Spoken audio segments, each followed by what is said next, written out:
রাজধানীর চকবাজার এলাকায় অভিযান চালিয়ে প্রায় ১ কোটি টাকা মূল্যের নকল কসমেটিক্স পণ্য উদ্ধার করেছে বিএসটিআই। বুধবার বিএসটিআইয়ের তেজগাঁও কার্যালয়ে ব্রিফিংয়ে এই তথ্য নিশ্চিত করেন প্রতিষ্ঠানের মহাপরিচালক এস.এম. ফেরদৌস আলম। তিনি জানান, দীর্ঘদিন ধরে রাজধানীর চকবাজার এলাকায় দুটি প্রতিষ্ঠান নকল ও ভেজাল প্রসাধনী উৎপাদন করে আসছিল। খবর পেয়ে বিএসটিআইয়ের নির্বাহী ম্যাজিস্ট্রেটের নেতৃত্বে র্যাব ও সেনাবাহিনীর সেখানে মোবাইল কোর্ট পরিচালনা করে। এ সময় বিপুল পরিমাণ ভেজাল প্রসাধনী ও স্কিন কেয়ার উদ্ধার করা হয়।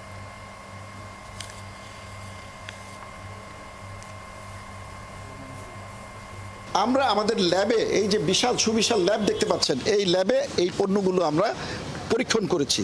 সেই পরীক্ষণে দেখা গিয়েছে এনশাইন যে পণ্য, সেখানে 5 মিলিগ্রামের জায়গায় আমরা 13,968 মিলিগ্রাম পেয়েছি।